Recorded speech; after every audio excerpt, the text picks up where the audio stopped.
Hey Aaron, my name is Koen. I'm 15 years old and I'm from Holland. I have all my basic tricks down. I have my ollies down. I have my 180s down. I can do a shove it. I can do a kick flip. I can do a varial flip. I can almost do a heel flip, but I need help with my frontside shove it. The main problem is that the board keeps landing next to me, and I catch it with my back foot, and then my front foot doesn't catch it. So if you could help me out, that would be really awesome. Thanks. Hey man, so thanks a lot for sending your video. I really do appreciate it. First of all, that looks like a rad neighborhood. Second of all, that ollie and frontside 180 was great. And you have some pollen blown around there.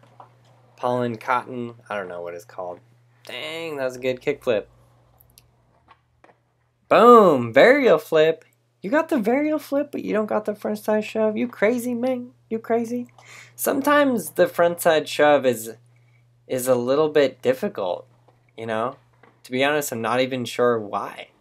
Well, actually, I am sure why. I was thinking about making a whole video on this. It's like how to shove the frontside shove forward in front of you so you keep it underneath you.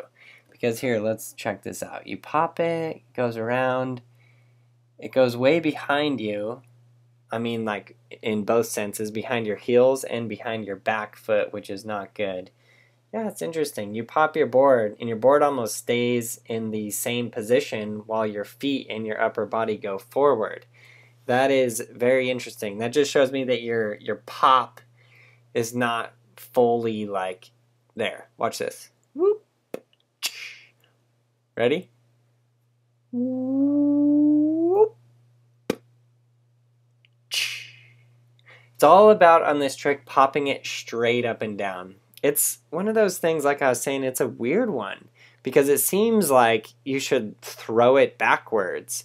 But if you throw it backwards, it doesn't really work. You have to try and pop it like straight up and down. It's the weirdest thing. So you see my back foot? I'm kind of like very heavily on the ball of my foot. On a regular shove it, you would have your toes more like over the edge of the board so that you can scoop your toes straight back, and you almost have like you can almost form like a claw with your back foot to just shove it straight back and get that scoop motion. But with the frontside shove, it's very different. You have to use the ball of your foot and you have to pop it like straight down, straight into the ground.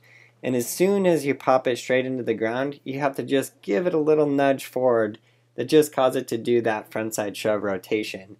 But yeah, again, it's one of those interesting tricks. It's almost a very definite skill on its own, just popping it straight down, straight underneath you. So yeah, what I suggest here is just step off the board, actually step off with both feet and just practice with your back foot. Just practice popping it straight down and shoving it forward. So your feet are off the board at this point and you're just practicing with one foot. And what I want you to concentrate on is trying to pop it with the ball of your foot and pop it so it does the frontside shove rotation, but you want to make it pop straight up and down as much as you can. Like try and get the board to land at the same place it took off from. Cool, so I hope that makes sense. And then one of the other problems that I saw you were having is like you would do the shove it and then your feet would go way in front of the board, like over the nose. And that's a very common problem with 360 flips. I honestly don't see it very much with frontside shove-its. But what you have to do to correct that is you have to lean back. Lean back a little bit. Then the other thing is you're going pretty fast, which is great. I love, love, love, love, love to see that. But for starting out, just to get the motions of the frontside shove-it down, go a little slower. You might even want to just try this one standing still and then just practicing that technique that I showed you of popping it straight up and down right underneath you. Might be good to just stand still and do that a little bit and then build up your speed from there. But once you have your speed going, you definitely have to be leaning back in the back seat more. Because the idea here is that when you pop the board, if you're leaning back, it's going to shove the board more in front of you, more out there so you can actually land right on it, rather than popping the board down and having your upper body go forward while your board like remains in that same position of space, and then you go forward and your board stays back and then you lose it.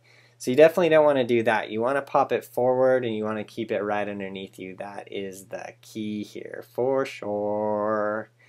Cool, so there's those 2 points. Then the other point that I just want to bring up is you always want to leave your front foot on it. That's your main point of control on the front side shove it. You probably know that from watching my tutorials for sure, and your front foot doesn't look too bad. We just got to correct your pop and get it more underneath you, and then you got it. Cool, so for any of you guys looking to master this trick fully and completely forever, ever, get Skateboarding Made Simple. It takes you through ollie, frontside 180, backside 180, pop shove, front shove, heel flip, kick flip. And you will learn those tricks, you will learn them fast. It is a gradient scale, but it does build you up at the proper levels, and so you do learn them fast. So yeah, check the video out. You will love it. You will not be disappointed. It's also available on iTunes.